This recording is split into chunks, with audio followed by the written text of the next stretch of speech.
3 minutes before the most important ceremony of my life, my phone vibrated inside the breast pocket of my white dress uniform. I smiled for half a second. Maybe my father had finally changed his mind. Maybe after 30 years he had decided to send something as simple as, "We're proud of you." Instead, I read 6 words that hollowed me out. "No one cares about your Navy career."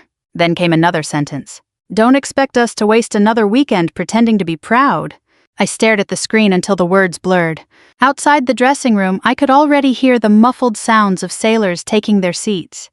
The Navy band was warming up somewhere down the hallway. Dress shoes echoed across polished floors.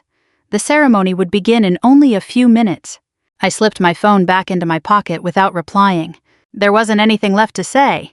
What I didn't know, what my father couldn't possibly imagine, was that before the morning was over, an entire auditorium filled with America's most respected sailors.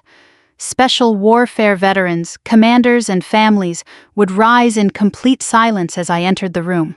Not because I had finally earned a higher rank, but because they remembered the people who had come home alive. And that was something my father had never taken the time to understand. The mirror reflected a woman who looked calmer than she felt. At 56 years old, every line around my eyes had been earned honestly.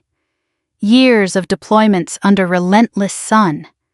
Endless nights spent making decisions no officer ever wanted to make. Thousands of miles from home. Thousands more from the little farmhouse outside Dayton, Ohio, where I'd spent my childhood, hoping that one day my father would look at me the way he looked at my younger brother. I straightened the ribbons on my uniform one last time. Every medal carried a memory. Some carried names, some carried faces. Some carried losses I still thought about before falling asleep. A gentle knock interrupted my thoughts. "Captain Vance, come in." Lieutenant Melissa Harper stepped inside carrying a clipboard. She was barely 30, bright-eyed, confident, and reminded me of the young women entering the Navy now with opportunities my generation could only dream about. "They're ready for you, ma'am." I nodded. "Thank you, Melissa." She hesitated. "Your family made it—" I forced a smile. "They couldn't." She looked disappointed for me, but wisely didn't ask another question. Good officers learn when silence is the kindest response. After she left, I picked up my white combination cover and took one more slow breath. It amazed me that after 3 decades in uniform, after commanding thousands of sailors, after briefing members of Congress, after standing on bridges during hurricanes and in operations centers during international crises, one text message from my father could still make me feel like I was 17 years old again. Maybe children never completely stop wanting their parents' approval, no matter how old they become. As I stepped into the hallway, memories came flooding back.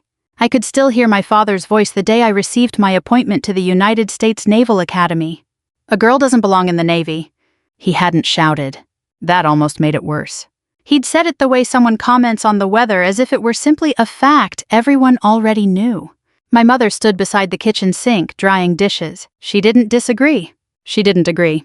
She simply kept drying the same plate long after it was already dry. That was how our family handled conflict. Silence did the talking. My younger brother Daniel was only 15 then. He looked at me with curiosity more than judgment. Years later, he'd become a successful attorney in Columbus. Dad loved introducing him to people. "This is my son, the lawyer." Whenever introductions turned to me, it was usually something like, "Our daughter travels a lot." Travel. As though 30 years in the United States Navy amounted to an extended vacation. I never argued anymore. There comes a point when explaining yourself feels more exhausting than acceptance. The hallway opened into the reception area. Portraits of past admirals lined the walls. Most were men. Gray-haired, square-jawed. Their careers had opened doors for one another. Mine had often begun with proving I belonged in the room. Not because anyone officially questioned it, because sometimes the quietest doubts were the hardest to overcome. A chief petty officer passed by. "Morning, Captain." "Morning, Chief." He smiled warmly. "Big day." "It is." "I've got 3 granddaughters." I wasn't sure where he was going with that. "They've been talking about you all week." I laughed softly. "I hope they don't expect too much." "They expect exactly what they should." He tipped his cover and continued walking. That brief conversation meant more than he probably realized. Over the years, I had learned something unexpected. Recognition from strangers often arrived more easily than acceptance from family. As I approached the auditorium entrance, I noticed a section reserved for guests. Families were laughing together. Parents adjusted collars. Children waved tiny American flags. A young lieutenant hugged his wife before disappearing backstage. An elderly couple proudly held a bouquet wrapped in navy blue ribbon. Then my eyes drifted toward the seats marked with my own name. Reserved for family. Every chair remained empty. No flowers, no cards, no familiar faces, just 6 perfectly aligned empty seats. For one dangerous moment, I considered asking someone to remove the signs. There was something painfully honest about empty chairs. They didn't lie. They simply waited for people who chose not to come. I reached into my pocket once more. The text was still there. I almost deleted it. Instead, I locked my phone and slipped it away. One sentence floated into my mind. Not from my father. From my grandfather. He'd served in the Navy during Korea. He used to tell me, "Eleanor, character is what you keep after disappointment takes everything else." He'd been the only person in my family who understood why I wanted to serve. He never lived long enough to see this day. But somehow I felt him walking beside me now. The ceremony marshal approached. "Captain Vance." "Yes." "They're ready." I nodded once. No more looking back. No more wishing for different parents. No more wondering whether today might finally change everything. I squared my shoulders, adjusted my cover, stepped toward the doors. And as they slowly began to open, I had no idea that the next few minutes would forever change not only my career, but my family's understanding of the daughter they had spent 30 years failing to see. People often ask me when I first knew I wanted to serve in the Navy. Most expect some dramatic story, a movie-worthy moment, watching fighter jets roar overhead, or standing on the deck of a battleship as a little girl. The truth is much quieter than that. I was 12 years old sitting on the front porch with my grandfather, while he polished an old brass compass he had carried during the Korean War. He wasn't a man who talked much about combat. Like many veterans of his generation, he believed some memories belonged to the people who never came home. But every now and then he'd tell me something that stayed with me for years. "Service isn't about being important," he'd say. "It's about making sure somebody else gets to go home." I didn't fully understand those words back then. I do now. Growing up outside Dayton, Ohio, ours was the kind of family that believed in hard work above everything else. My father owned a successful construction company. He built warehouses, schools, and office buildings across the county. He believed every problem had a practical solution, and every person should know their place. To him, men built. Women supported. It wasn't hatred. It was simply the world as he understood it. My mother rarely challenged him. She volunteered at church, kept our home spotless, remembered every birthday in town, and quietly avoided disagreements whenever she could. Looking back now, I think she confused keeping the peace with protecting the people she loved. Then there was my younger brother Daniel. Bright, outgoing, naturally charming. He could walk into any room and make people laugh within minutes. Dad loved that about him. By the time Daniel graduated from high school, everyone already assumed he'd inherit the family business, or become a successful attorney. Nobody asked what I wanted. They assumed I'd marry young and settle nearby. Life had already been planned for me. I just hadn't agreed to it. The afternoon my appointment to the United States Naval Academy arrived, I remember running all the way from our mailbox to the house. The envelope felt heavier than paper should. Inside was everything I'd worked toward for years. I found Dad repairing the engine on his pickup truck. "Dad," I said, trying to catch my breath. I got in. He wiped his hands with a shop rag without looking up. "Into what?" "Annapolis." That finally made him stop. He took the letter, read the first page, then folded it back inside the envelope. "I figured you'd eventually outgrow this Navy idea." "I didn't." He handed the envelope back. "You still can." That was all. No congratulations. No smile. No hug. Just disappointment wrapped in calm words. That evening my grandfather shook my hand. "I'm proud of you, Nora." It was the first time anyone had ever called me by the nickname that would follow me throughout my career. My father never attended Parents' Weekend. He skipped my commissioning ceremony 4 years later. His explanation was always practical. Flights were expensive. The business needed him. There was too much work. I accepted those excuses because believing them hurt less than facing the truth. At Annapolis, I quickly learned something important. Nobody cared whether I came from Ohio. Nobody cared whether my father approved of me. The academy cared about discipline, performance, integrity. Some classmates underestimated me because I was one of relatively few women in our class. Others judged me only by whether I carried my share of the workload. Those became my favorite people. I never wanted special treatment. I wanted equal expectations. Because equal expectations meant equal opportunities to prove myself. The first years at sea were harder than anything I had imagined. Long deployments, tight quarters, exhaustion that settled into your bones. There were days when I slept only a few hours before returning to the bridge for another watch. There were nights when storms tossed a destroyer so violently that every movement required deliberate effort. And through all of it, I discovered something remarkable. The sailors beside me didn't care whether I was a woman if I knew my job. Competence earned trust. Consistency earned respect. Everything else came later. My first deployment kept me away from home for nearly 8 months. When Christmas arrived, our ship was crossing the Pacific. Someone organized a small holiday dinner. The turkey was dry. The mashed potatoes came from powdered mix. The coffee tasted terrible. It was one of the happiest Christmases I'd ever experienced.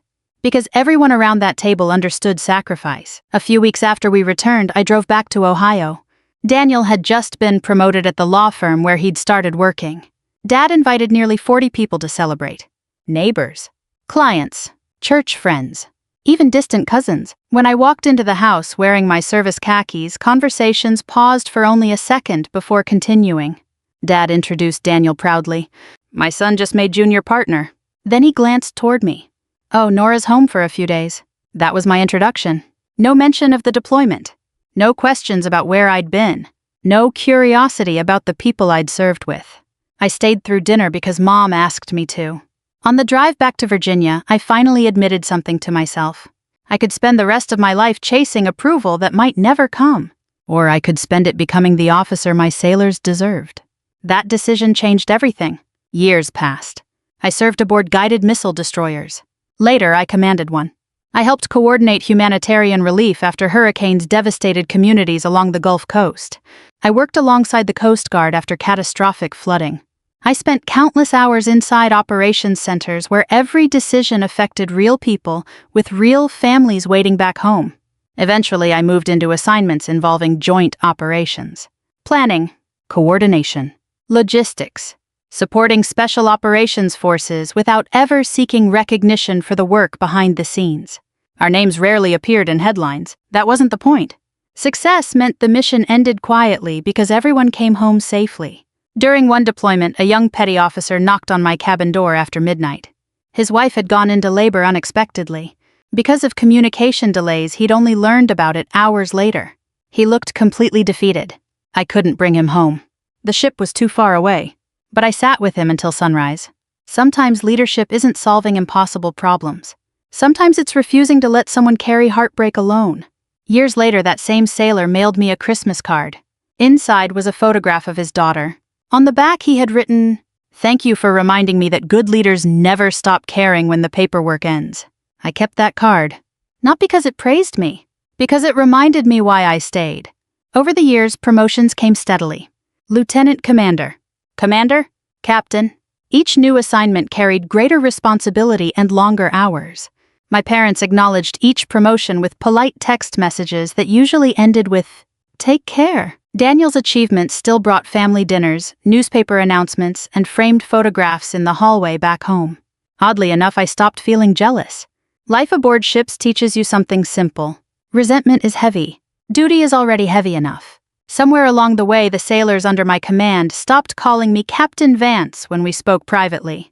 Many simply called me Skipper. It wasn't written into any ceremony. It wasn't printed on any promotion order. But it meant more than almost any title I'd ever received. Because it wasn't given by rank.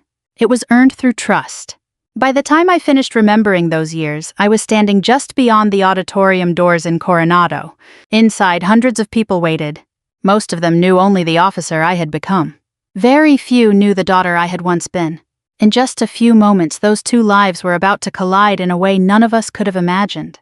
Standing behind the closed auditorium doors, I could hear the low murmur of hundreds of conversations blending into one steady hum. It reminded me of the ocean before dawn, not loud, not quiet, just alive. I adjusted my white gloves one last time. A young ensign stood beside me holding the printed program for the ceremony. He couldn't have been more than 23. "Nervous, ma'am?" he asked with a sheepish smile.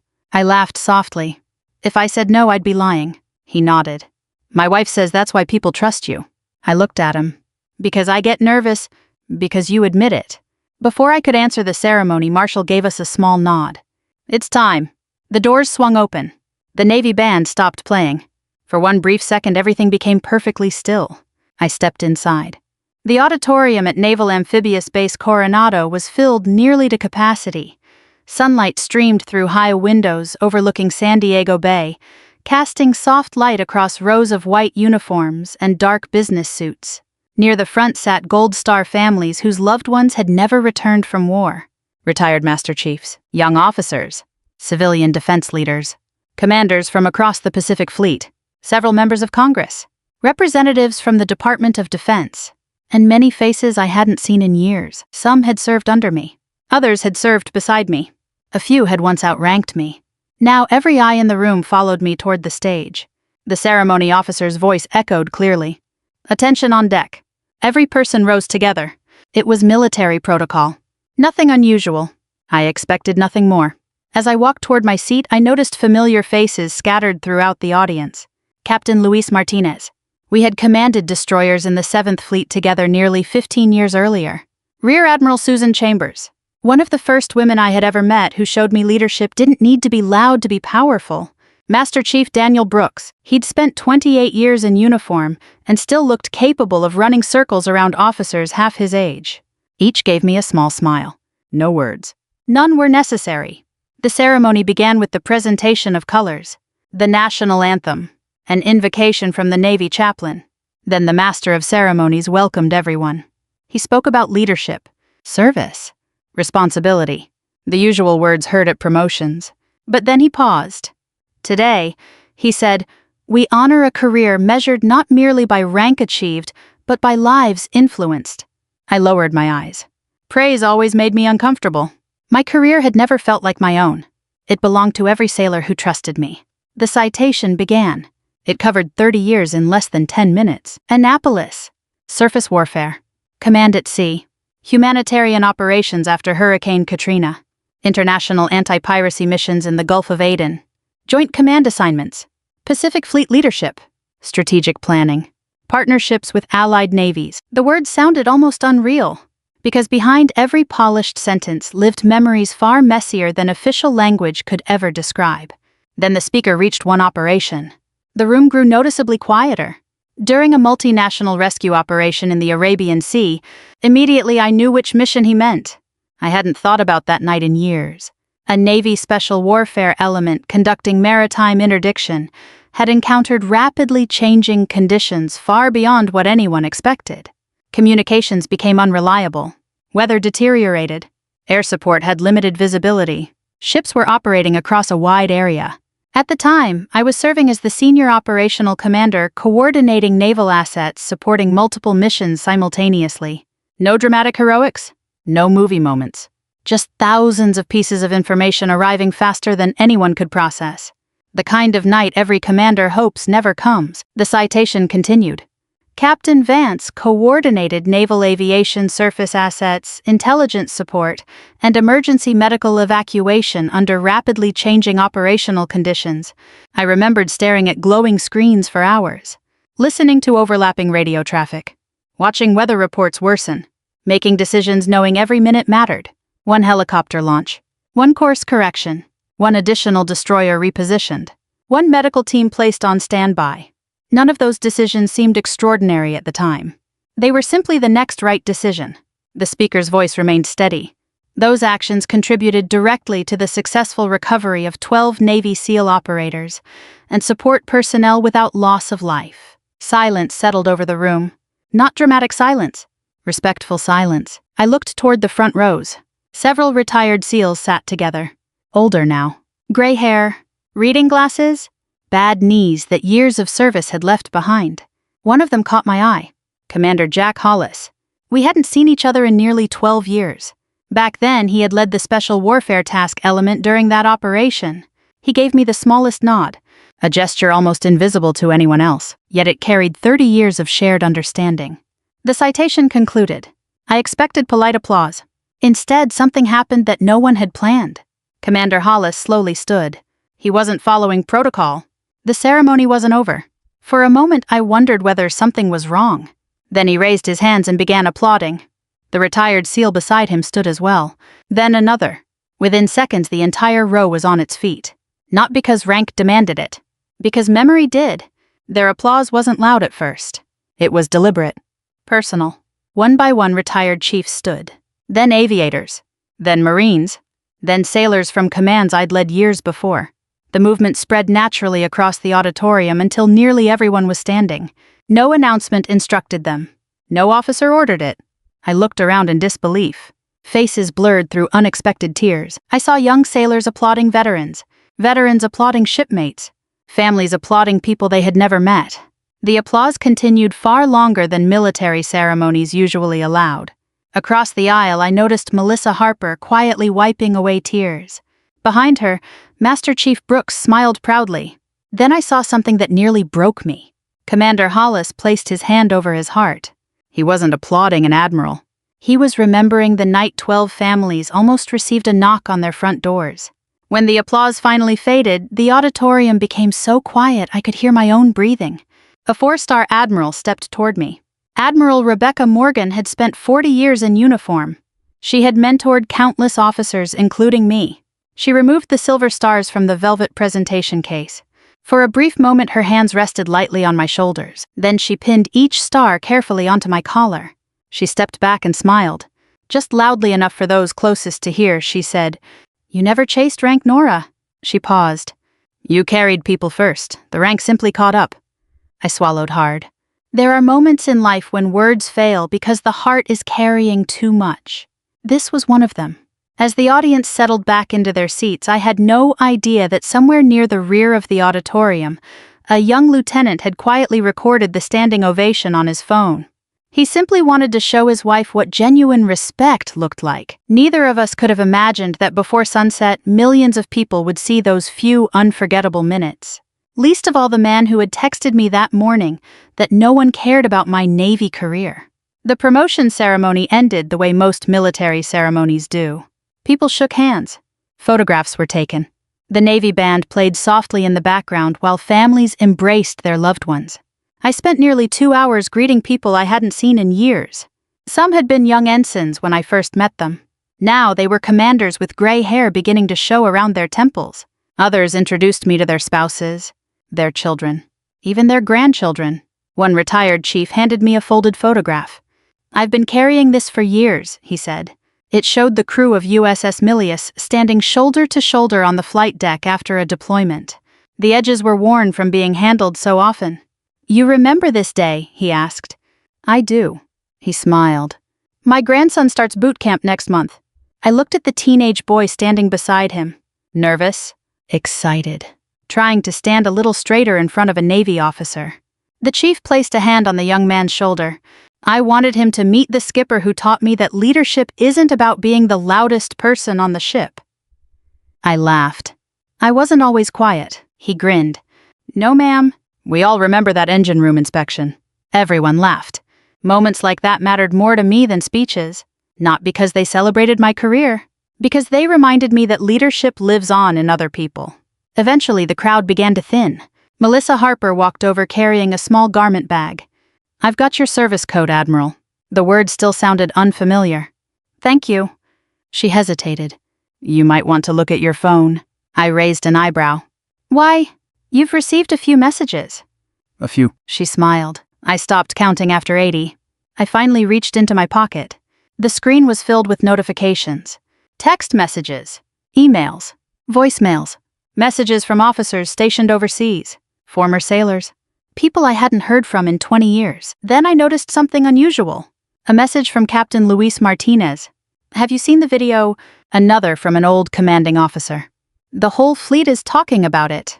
I opened the internet browser. There it was.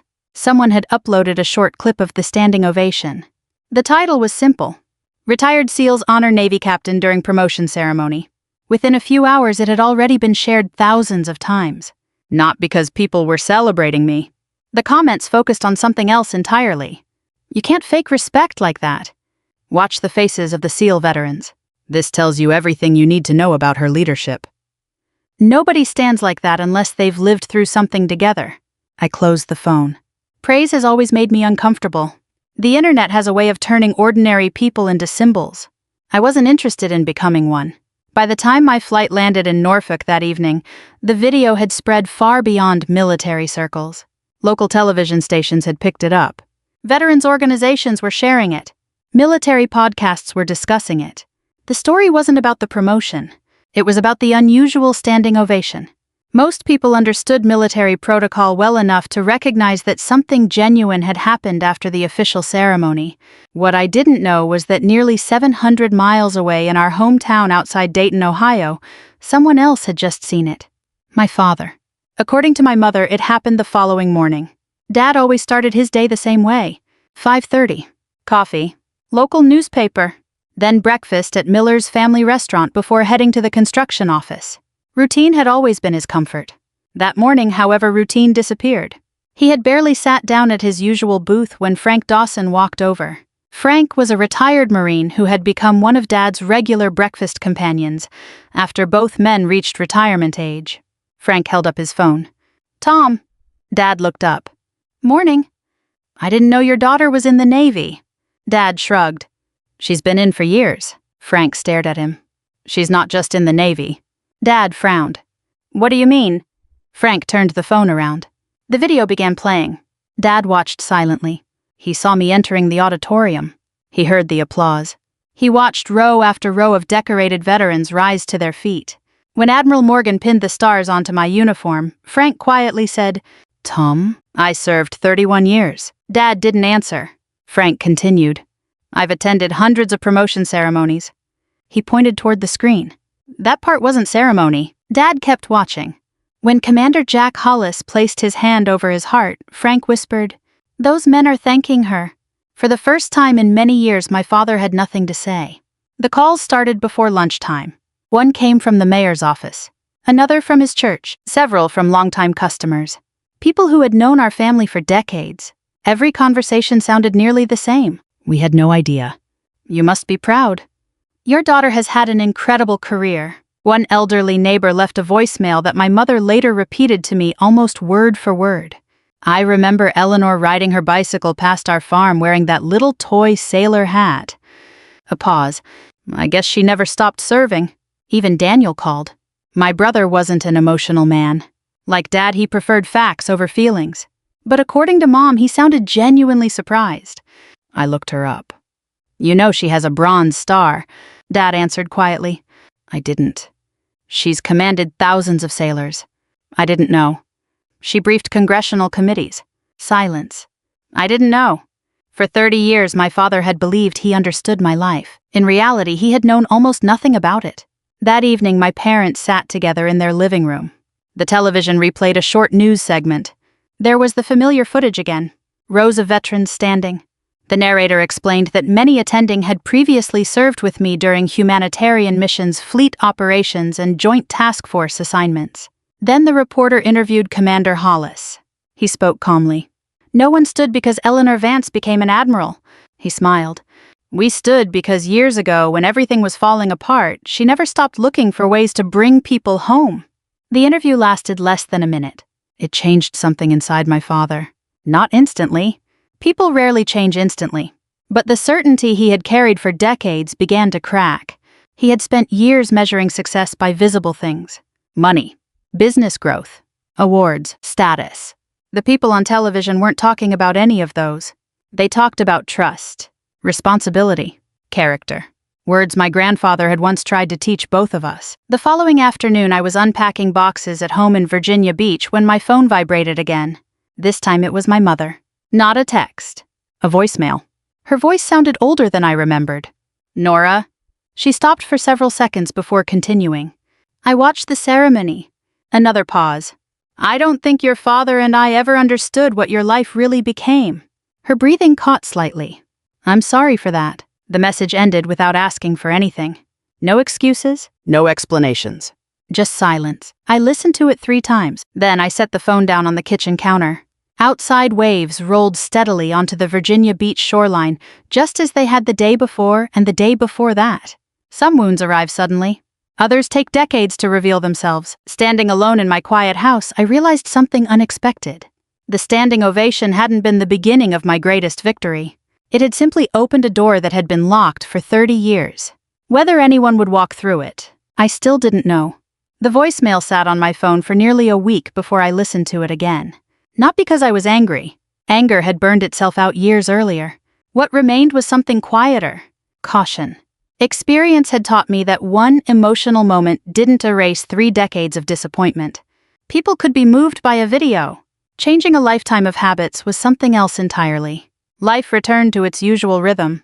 There were briefings at Fleet Force's command, letters to answer, retirement paperwork to begin sorting through, requests to speak at military academies, invitations to veterans organizations. One afternoon I was trimming the hedges in front of my townhouse in Virginia Beach when my neighbor Mrs. Donnelly waved from across the street. She was 78, widowed, and knew nearly everyone in our neighborhood.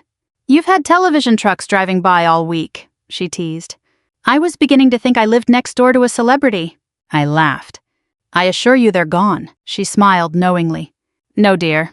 They're simply chasing the next story." She had a way of saying exactly what people needed to hear.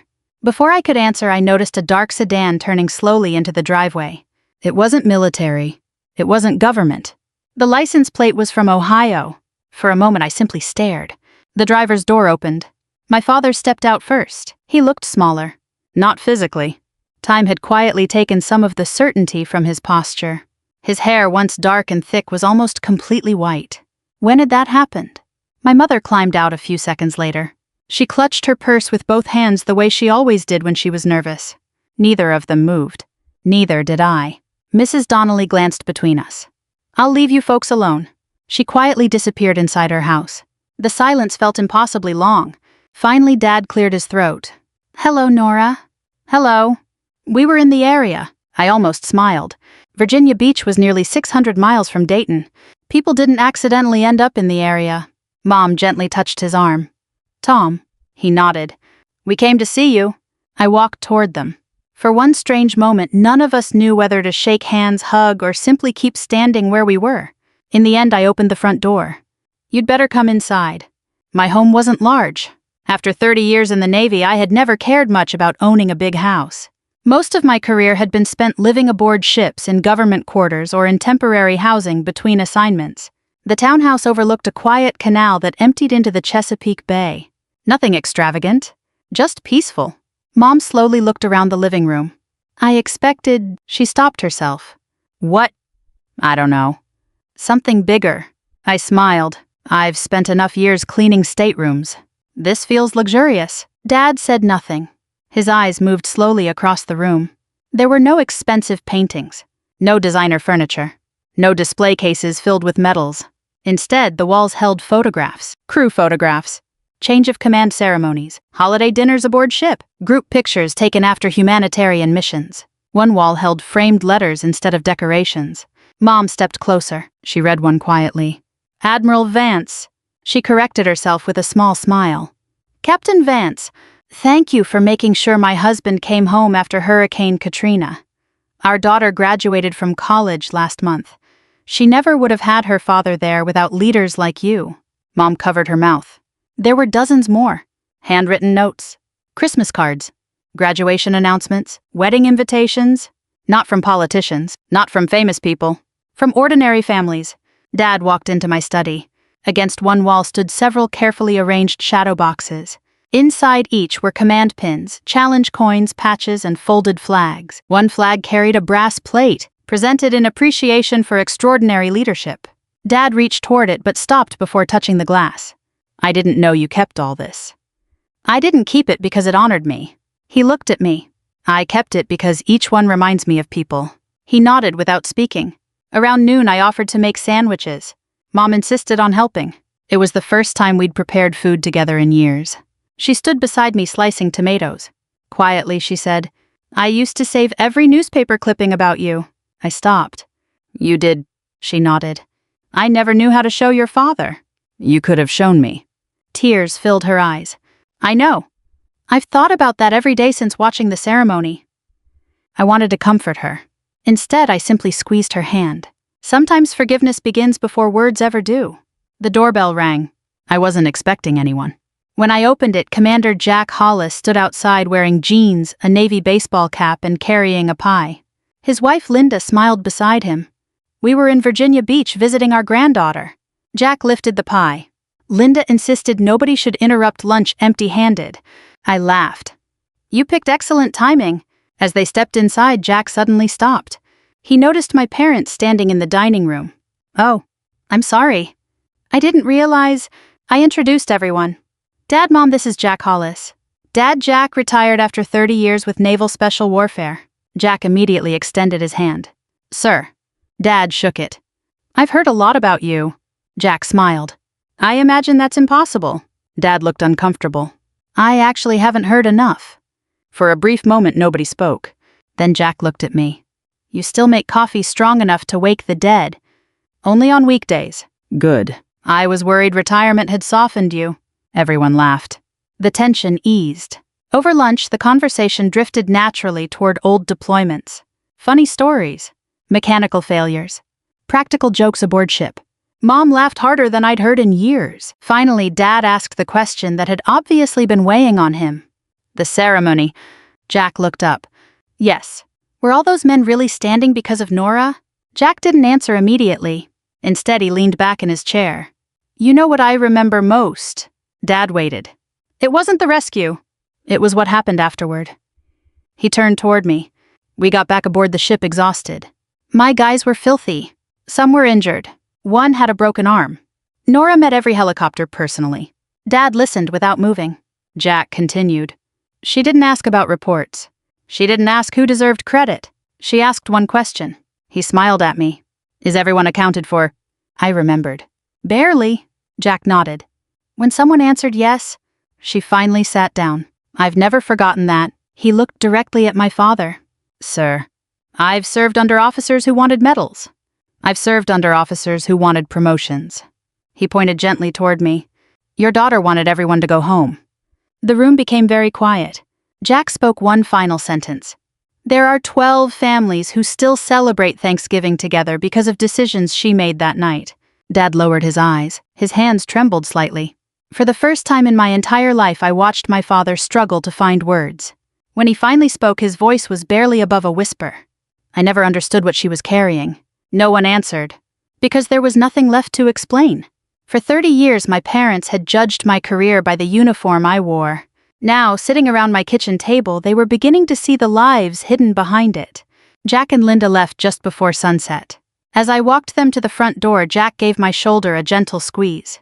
You've spent your whole career taking care of everyone else, he said quietly. Don't forget to take care of yourself now. I'll try. He smiled. That's all any of us ever do. After their car disappeared around the corner, I stood on the porch for another minute, watching the evening light settle over the canal. A pair of sailboats drifted slowly toward the Chesapeake Bay, their white sails glowing orange beneath the setting sun. It was peaceful, almost too peaceful. Inside, my parents were waiting. Not for dinner, not for coffee, for a conversation all three of us had avoided for more than 30 years. Mom had already cleared the lunch dishes. Dad sat at the kitchen table with both hands wrapped around a mug of coffee that had long since gone cold. When I sat across from him, neither of us spoke. The silence wasn't uncomfortable. It was cautious, like walking across ice that had only begun to freeze. Finally, Dad looked up. I've been trying to figure out where to start. I smiled faintly. I've had 30 years to think about this conversation. I know. Another silence. Then he took a slow breath. When you were little, you used to follow me everywhere. I nodded. I remember. You wanted to help me build things. I remember that too. His eyes stayed on the coffee cup. I liked that. It surprised me. You never said so. No, I didn't. He rubbed one thumb against the handle of the mug. My father wasn't the kind of man who talked about feelings. I wasn't either. I thought about my grandfather. Quiet, disciplined, loving in ways that rarely required words. I guess I learned that from him, Dad continued. But somewhere along the way, I confused silence with strength. He looked directly at me for the first time. When you told me you wanted the Navy, I was terrified. That wasn't the answer I expected. I had imagined pride, disappointment, maybe even embarrassment. Fear had never crossed my mind. I frowned slightly. Terrified, he nodded. My construction company was dangerous enough. I buried 2 friends before I turned 40. He swallowed. The thought of my daughter choosing a career where people actually shoot at you, his voice faded. I couldn't bear it. I leaned back in my chair. All those years, I had believed he thought I wasn't good enough. Maybe part of him had simply been too afraid to admit how much he loved me. He continued quietly. So I convinced myself your career wasn't important. If I believed it didn't matter, maybe I wouldn't spend every deployment wondering if someone was going to knock on our front door. I closed my eyes for a moment. Every birthday, every Christmas, every promotion, every dismissive comment. Behind them had been fear that had never found the courage to introduce itself. I wish you had told me. He laughed sadly. I wish I had known how. Mom quietly reached across the table and placed her hand over his. I need to tell you something too. She turned toward me. The newspaper clippings. I wasn't exaggerating. She stood and walked into the guest room where they had left their overnight bags. A few moments later, she returned carrying a faded blue folder. Its edges were worn. The corners were bent. She laid it gently on the table. Inside were dozens of newspaper articles, promotion announcements, community newsletters, military magazine interviews, photographs. One article showed me standing on the bridge of a destroyer during a deployment. Another announced my selection for command. There were even photocopies of official Navy press releases. I stared at them in disbelief. You kept all of these? She nodded. Every single one. Whenever I found something about you, I clipped it. Sometimes your father would throw them away, so I'd make another copy. I couldn't speak. I wanted to tell you how proud I was. She wiped away a tear. But I spent too many years trying to keep peace inside the house. And keeping peace isn't always the same as doing what's right.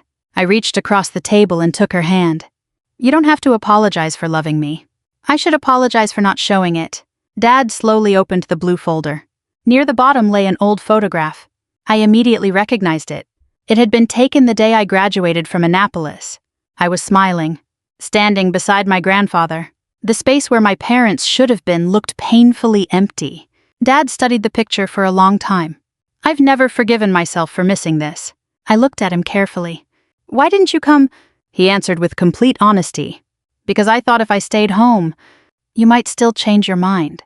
The simplicity of the confession hurt more than any excuse ever could. I waited 4 years for you to be proud of me. I know. I kept thinking, if I graduated near the top of my class, if I earned my commission, if I worked hard enough, you'd finally say the words. His shoulders slumped. I should have. You deserved to hear them. The room fell quiet again. Outside I could hear children laughing somewhere down the street. A lawnmower hummed in the distance. Ordinary sounds, ordinary American life, the kind of life I had spent so many holidays protecting from thousands of miles away. Dad looked out the kitchen window. You know, I used to tell people my son was the successful one. I smiled gently. I know. I wasn't fair. No, I wasn't. He looked back at me. I measured success by money, by promotions, by business. I never asked whose lives you changed. He shook his head slowly. Jack said 12 families still have Thanksgiving together because of you. I've been thinking about that all afternoon. So have I. He laughed softly. I built buildings. You helped hold families together. His eyes filled with tears. I spent 30 years waiting for you to fail. So you'd finally come home. Instead, you became someone I wasn't wise enough to understand. For a long moment, neither of us moved. Then he stood, slowly, carefully. Age had stiffened his knees. He walked around the table until he stood beside me. I can't give you back the birthdays I missed. The ceremonies. The phone calls. The years. No, you can't. I know. He placed one hand gently on my shoulder. But if you'll let me, I'd like whatever time we have left. There was no dramatic music, no speeches, no miraculous erasing of the past. Just an aging father asking for another chance. I stood, wrapped my arms around him. He hugged me awkwardly at first, like a man who had forgotten how. Then he held on tightly. When we finally stepped apart, I noticed Mom crying openly. Dad smiled through his own tears. I've wanted to say something for a very long time. I waited. He took a steady breath. I'm proud of you, Nora. 7 simple words. 30 years late. Yet somehow, still worth waiting to hear.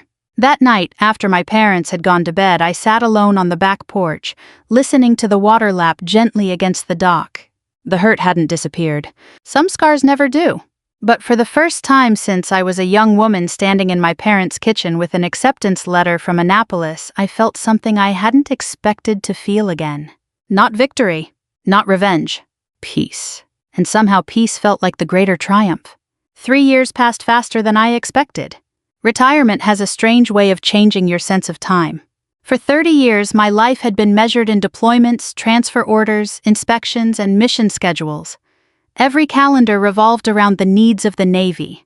Every holiday carried the possibility of being interrupted by a phone call. Suddenly, mornings belonged to me. Some days I walked along the Virginia Beach boardwalk before sunrise coffee in one hand and the Atlantic stretching endlessly before me.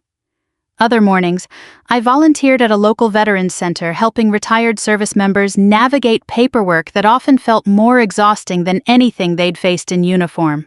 Once a month, I drove to Annapolis to speak with midshipmen. Not because I believed I had all the answers, because I remembered being 19 years old and wondering whether I truly belonged. Whenever a young woman approached me afterward, her voice almost always carried the same question.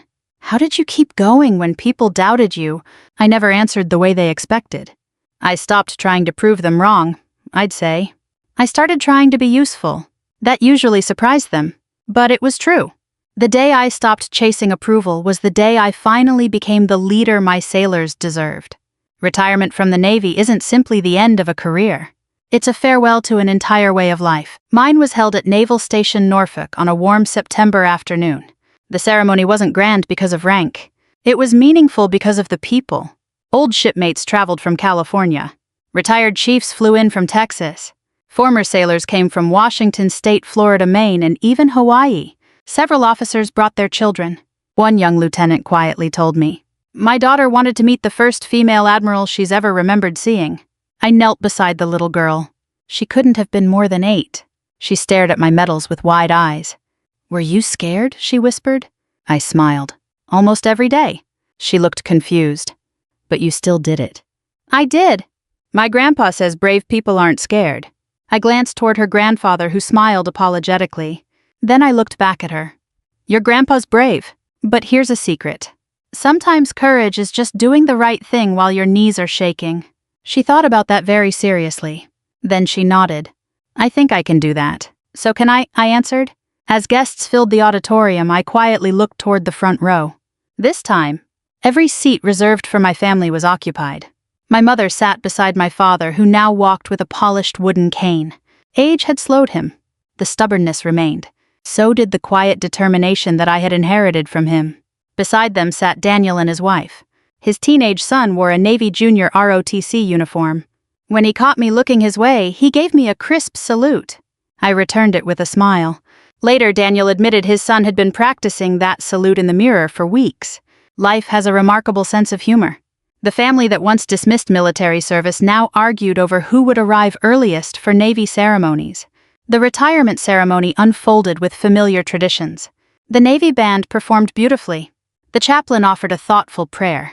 Former commanding officers spoke generously, far more generously than I deserved. Commander Jack Hollis, now completely gray-haired but no less sharp, walked to the podium near the end. "I've known Nora Vance for over 20 years, he began. "People often ask what kind of officer she was." He paused. "I tell them she wasn't the loudest. She wasn't the toughest. She wasn't interested in being remembered." He smiled toward me. "She simply refused to leave people behind." He stepped away to sustained applause. Short. Simple. Perfect. Finally, it was my turn. I walked slowly to the podium. For the first time in my career, there were no new assignments waiting. No transfer orders. No next command. Just gratitude. I looked across the audience. Some faces had grown older alongside mine. Others were young enough to be grandchildren. All of them represented different chapters of the same journey. I took a deep breath. When I entered the Naval Academy more than 30 years ago, I believed leadership meant having the right answers. A few people smiled knowingly. I was wrong. It turns out leadership is asking better questions. Questions like, is everyone safe? Who needs help? What haven't we considered? Who hasn't been heard? I paused. The Navy taught me many things. It taught me discipline. It taught me humility. It taught me that titles come and go. But the greatest lesson came from the sailors themselves. They never expected perfection. They expected honesty. They expected consistency. And above all, they expected their leaders to remember that every uniform represents someone's son. I looked toward the front row, and someone's daughter. The room became very quiet. I spent too many years believing I had to earn love through accomplishments. My promotions couldn't do that. My medals couldn't do that. My rank couldn't do that. What finally changed my family wasn't a title. It was understanding why I chose to serve. I turned fully toward my parents. My father once believed success was measured by how much a person achieved. I smiled gently. I've come to believe it's measured by how many people sleep peacefully because someone else stayed awake. Tears filled my mother's eyes. My father lowered his head for a moment. Then, before anyone else in the auditorium moved, he slowly pushed himself to his feet using his cane. It clearly took effort. His knees shook. His hands trembled. But he stood. Then he began applauding. No one had instructed him. No military tradition required it. He simply stood there, tears running freely down his face, clapping for his daughter. One by one, everyone else rose. Not because an admiral was retiring, but because something far more meaningful had happened. An old wound had finally begun to heal. After the ceremony ended, people gathered outside beneath clear Virginia skies. Photographs were taken, stories were shared. Grandchildren chased one another across the lawn. Dad walked beside me toward the waterfront. Neither of us spoke for a while. Finally, he smiled. You know, what? I used to think I was teaching you how to be strong. I looked at him. He chuckled softly. Turns out, you've been teaching me. I slipped my arm gently around his. We're both still learning. I hope we always will. He nodded. So do I. As we watched the American flag ripple above the harbor, I thought about my grandfather and the old brass compass he had polished on our front porch so many years ago. He once told me that service meant helping someone else get home. Only now did I understand that sometimes, after a lifetime of serving others, the final journey home is finding your way back to your own family. If you've ever carried a burden that those closest to you couldn't see, if you've ever kept doing the right thing even when no one seemed to notice, I hope this story reminds you that quiet integrity is never wasted. The people who matter most may not always understand your journey when it begins. Sometimes it takes years, sometimes it takes a lifetime. But never let someone else's inability to see your worth keep you from living a life of purpose. If Nora's story touched your heart, I'd be honored if you shared it with someone who might need the same reminder today. And if you'd like to hear more stories about resilience, family, and the quiet strength that carries ordinary people through extraordinary moments, I hope you'll join us again. Thank you for spending this time with me.